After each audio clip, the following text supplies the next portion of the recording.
Dear student, आज की video में हम एसएससी 2 फिज़िक्स का जो आज का पेपर है उसके सेक्शन ए एमसीक्यूज़ के सॉल्यूशन की बात करेंगे कि जो आज पेपर हुआ फिज़िक्स का उसके एमसीक्यूज़ के करेक्ट ऑप्शन कौन से हैं, ताकि आप अपने आप को असेस कर सकें कि आपका एमसीक्यूज़ ठीक है या गलत है।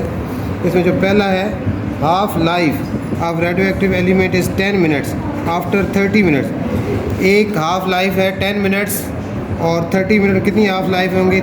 3 हाफ लाइफ होंगी। तो एक हाफ लाइफ के बाद 1/2 रहता है, दूसरी के बाद 1/4 और तीसरी के बाद 1/8।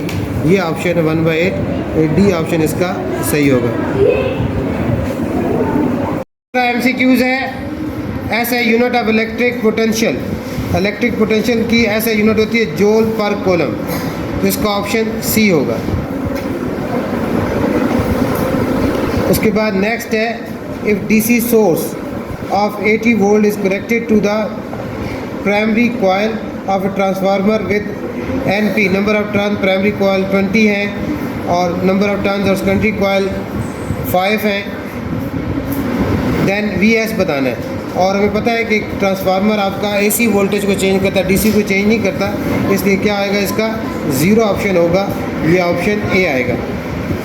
उसके बाद नेक्स्ट है, fourth MCQ, the restoring force that causes the pendulum to undergo simple harmonic motion is mg tan theta होता है, mg secant theta होता है, mg sin theta होता है, क्या mg cos theta होता है, क्या mg sin theta होता है? तो ये mg sin theta होगा, इसका भी ऑप्शन क्या होगा? डी होगा। उसके बाद नेक्स्ट है, multiple reflection of sound that can not be distinguish from original sound are called reverberation होता है। ये कौन सी होती है? रिवर्बरेशन।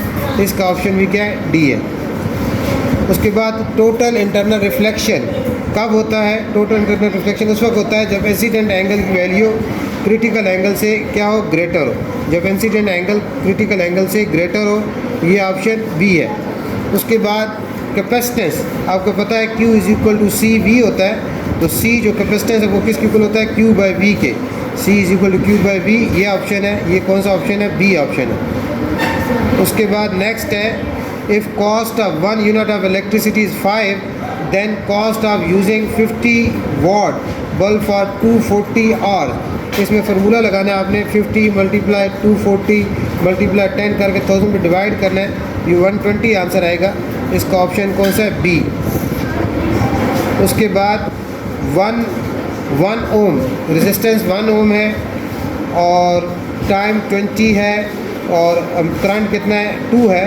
इसमें आपने फाइंड करने की एनर्जी कितनी है? इसमें जूल लॉ से I² RT वाला फार्मूला लगाना है आपने।